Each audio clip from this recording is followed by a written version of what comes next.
All right, here we are. Let's get into this. Dwayne Nash here. It's a promotional video for my book, uh, Dinosaur Enlightenment, Piercing the Veil on Kaiju Dinosaur in an Age of Disruption. So, got a pretty thick and hefty 440 pages. Uh, all the illustrations, all the over almost 50 new illustrations. Uh, what's that? What's that? What's that? Um, Almost 50 new illustrations, photographs. It's not in color. The print copy. I got it for $29.99, and the ebook is $17.99. That is in color. So, you know, buy them both because then you're supporting independent paleo visionaries. And the story. Well, the good thing about buying them both is you get the physical copy, and this is kind of the you could think of it as like a raw first print. I do want to make an eventual, uh, like I would like to get in contact with like an independent publisher. It doesn't have to be a science house publisher, but just to get the price down on like a good solid color print. So that's in my itinerary. The good thing about getting both is you have a physical copy and you have the ebook, and the ebook has the color pictures. And once you have the ebook, I guess there's a way, and I plan on doing like updates. So you have like a permanent refresher of like if there's any new ideas or thoughts I want to put in there, or any new developments in some of the uh, topics I cover. And yeah, the background is kind of funny in this book too, because I was blogging Antediluvian Salad and getting a lot of requests from people. It's like, hey, you got enough material here for a book, and my blog posts were becoming like almost chapters unto themselves. And actually, a lot of the blog posts I made are more extensive than what I distilled down into this book, just to compress ideas and don't overwhelm people and keep it simple, And so really a week or two before lockdown really hit, I had been working as a bus driver. Um, lost that job, and in comes the COVID, and I took it as the opportunity, you could say, a message from the universe to get around to this book. Um, because I had slowly been chipping away at doing illustrations, but I hadn't really dove into the text of it all. So I took that as a sign to get the book done, which was completed ahead of schedule. I wanted to get it kind of done before November 3rd, but got it done, and it's out there. It is November 3rd today, the year of our Soarin' Overlord. And there is it is my, well, let me just read the back of the book, because this is actually my favorite part of it. My favorite piece of writing I've ever done is the summary here on the back. I think I like this. For several decades, a glut of new information has created a golden era on dinosaur studies. While the scientific methodology underpinning this sustained revolution has been robust, myopic tendencies have created entrenched gaps in our idea making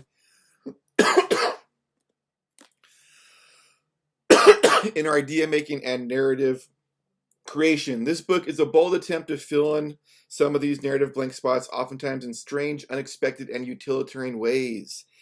Nash offers a customized, bounded speculation approach to his idea making, resulting in a breadth of new thought for dinosaurs, including aspects of their anatomy, physiology, ecology, diet, biting technique, soft tissue, and reproductive strategies.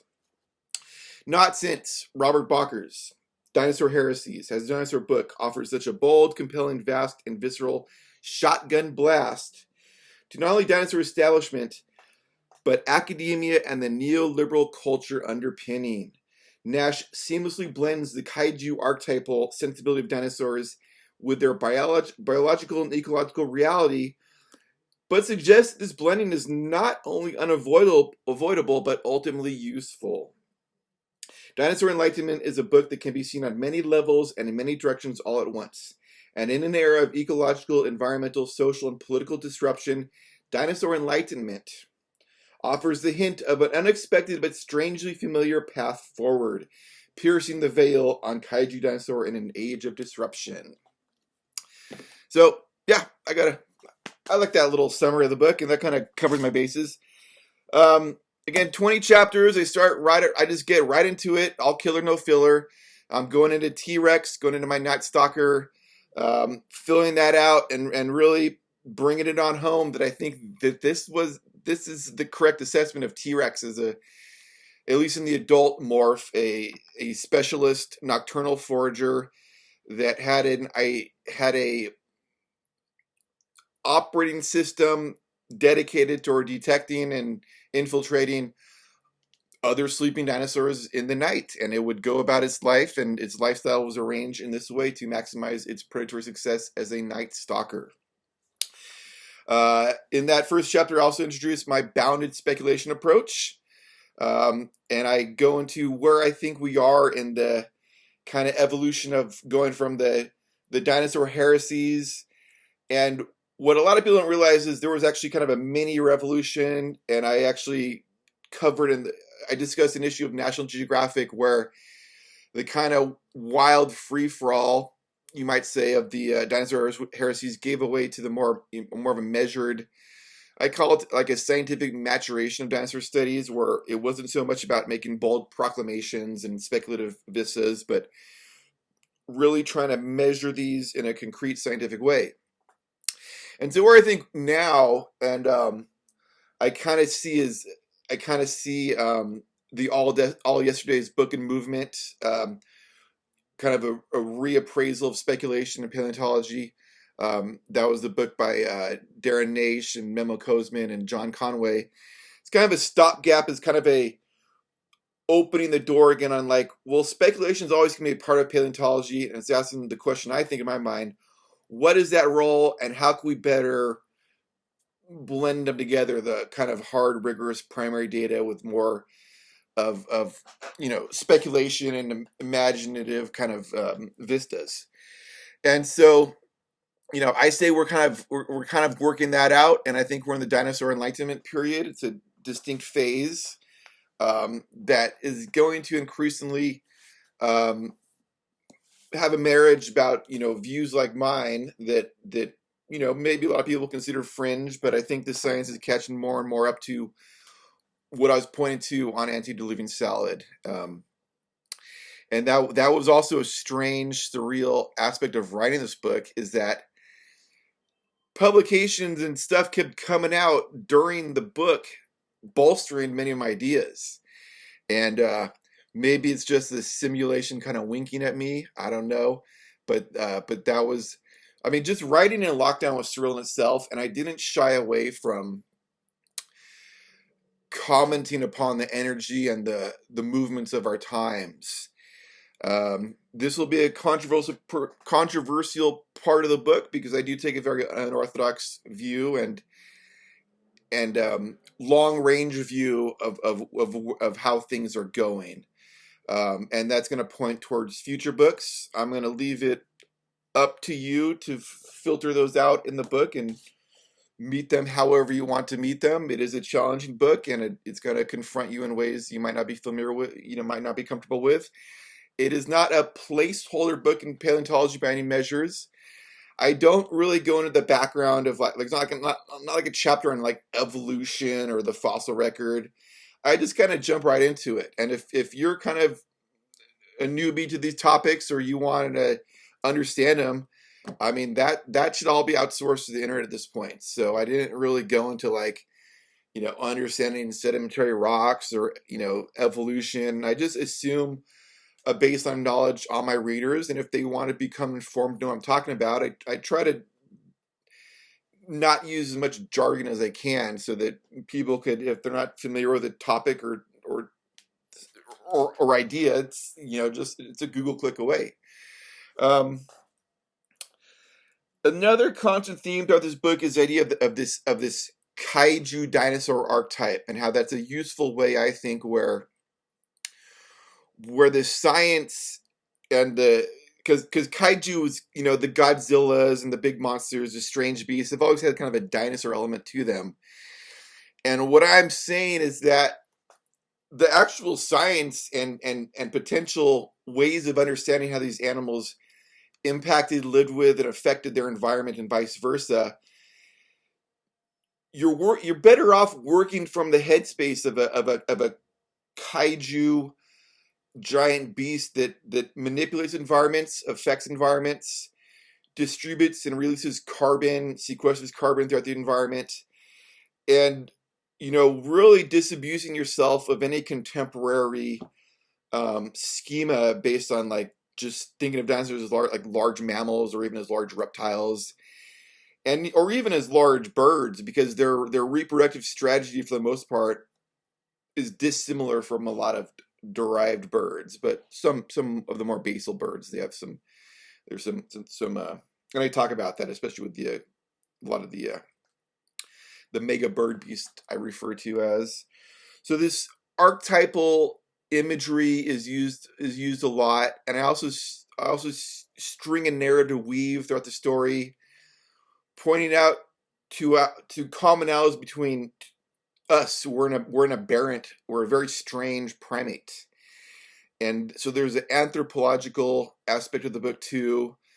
And I basically come to the conclusion that as I'm talking about these colonial dinosaurs that formed big citadels, ecological citadels, where they would be bringing resources in and reshaping the ecosystem, that this has a parallel to our own anthropological adaptation. And I'm more or less come to the conclusion that we have a very skewed and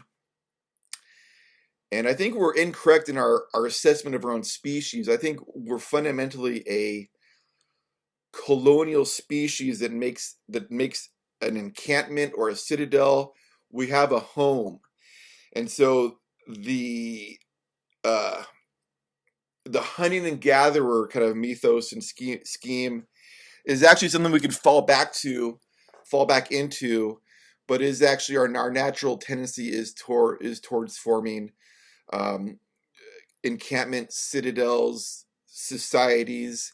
That is what we're always moving into, and then these societies compete for resources. They compete for resources. That is a resources extraction technique.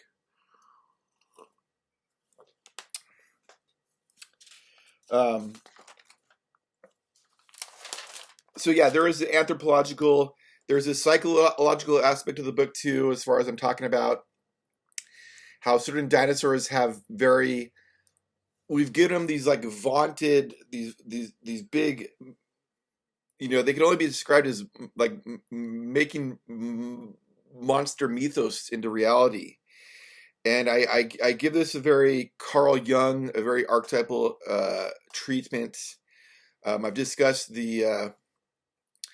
how T-Rex has like a very kind of classic kind of masculine strong chin and chiseled jawline, and has become perhaps, and that's part of its attraction, I believe, and to a lesser extent many other theropod dinosaurs, kind of what we call it old sexy rexy. It's a very rugged masculine archetype.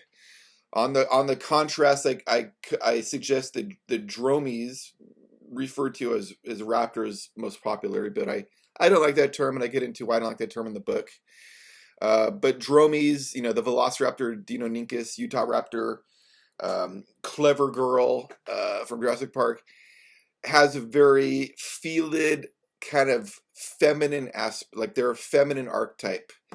And so that's kind of a push and pull in our society, and the feminine and the masculine, and how the Deinonychus Velociraptor came in strong with the dinosaur renaissance. I do got my chapter on Spinosaurus, of course. Well, first, before Spinosaurus, the first half of the book is more to do with bottom-up controls. I talked about like ecosystem engineers and plant life of the Mesozoic, and how herbivorous dinosaurs slotted into these ecosystems. So then the back half of the book is more about the top-down control of carnivorous dinosaurs, talking about the landscape of fear. I do a lot on Enrique Sala, his inverted pyramid. I think that dinosaur ecosystems fundamentally resembled more like aquatic ecosystems like coral reefs and mangroves, and that there would be a large standing population of top predators and mesopredators that are generally more slow growing and stable than the herbivorous and omnivorous animals that wax and wane in population throughout the year, and that this inverted pyramid looks very strange to us because it appears that predator animals are more numerical than an ecosystem can support. And it basically comes down to a 2 clock model where the predator clock is running slowly, and the prey base, which also would include like rodents and other stem mammals and stem reptiles and fish and stuff like that, is their reproductive clock is moving faster. So the prey base is always replenishing itself, and the kind of more static, slow-growing predator base is just kind of slowly ticking around. I also talk about why I think it's most likely that a lot of these mass death assemblages of theropods are due to a poisoning event, not from being stuck in the mud or quicksand or stuff like that, but from some precursor to avian botulism. I go into that a lot, and I do expand upon my bone saw shimmy and the chatterboxydromy, and I go into how I think Carcharodontosaurids may have used some interesting prey biting and dismemberment techniques. So I go into that stuff, and I offer that there's probably some bone traces, some V-shaped cutting and furrowed draw marks that actually might be suggestive of this type of feeding mechanism I've introduced. So, and also I talk about why I think Nanotyrannus is a valid taxon, and that should I'll poke that hornet's nest, if you will. But yeah, I do think the case is not shut, and I don't think there's any of this data that can't be fit into the Nanotyrannus' real paradigm. I don't think any of it is a clincher. And all these things, a lot of the arguments against Nano, well, I'll just leave it for the book. People are set in their ways, and you're dug in. But yeah, the Spinosaurus chapter, Spinosaurus derangement syndrome, and you'll find a little social commentary in there if you look. But yeah, I do feel kind of validated, as well as the Ibrahim et al. Party, that it is one individual, it's not some chimera, and that it was pretty darn aquatic. We parse these words out: semi-aquatic, amphibious. It spent a lot of time in the water and was probably pretty sloppy and clumsy on land. The way an elephant seal would be kind of sloppy and clumsy on land. I don't think the tail data, where it does have this kind of tadpole-like tail, I don't think that dismisses the bottom punting idea I suggested at all. In fact, I think it actually just makes it a more capable animal, that it could switch between swimming across water or bottom punting. The data they came up with of the tail suggested it wasn't a very, at least by its tail alone, wasn't a very fast swimmer. It swam faster than other theropods, but slower than a croc. So I think that, and if you've watched video of hippos punting and going up and underwater, that bottom punting would have been its fastest way of moving around.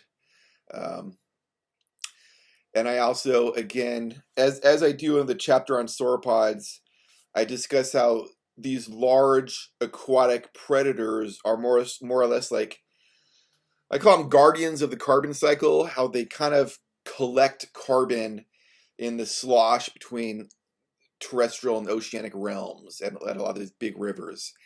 And that when you put a lot of carbon in a big body like a dinosaur or a crocodile or a temnospondyle or any kind of large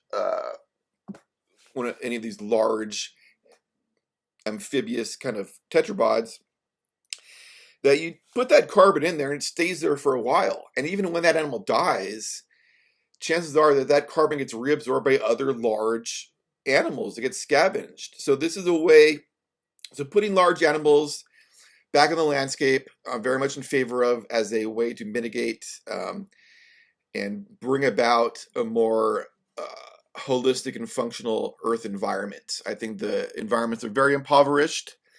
And I also think putting people back on the environment is a way to mitigate the worst effects of climate change and disruption. And so there are a lot of these profound questions I address in this book, and they might be in ways that you might have to look at people you may have not considered to be allies as potential allies, and that might come sooner than you expect. And I will definitely venture down that path further in the future. A couple books I'm working on. I do want to do, and I have kind of a gross outline for a Plesiosaur Machinations book. That was one of my first blog series. And also a book called The Green New Republic, which looks at the potential for a small government, environmental, agrarian-based society for a sustained environmental equanimity is the word, I guess. Anyways, I'm very happy with the book. It is rough. It is a shotgun blast. It is warts and all. I gave it the best shot I could, and I didn't shy away from commenting on the times we're in. Some might take offense to that keep the science away from the social and this political. But yeah, people are breaking that rule all over the place. And so I wanted to bring my unique voice into it because I think my voice is different. Anyways, that's my book. Again, you want to support independent artists economically, buy the book, buy the ebook, buy them both. I'll probably do a kind of a Christmas sale on both of them, maybe later in November. Regardless, if you like the book and want to comment, get back to me as kind of a quasi peer review. You could reach me at dinoenlightenment@gmail.com or leave a comment below. Cheers.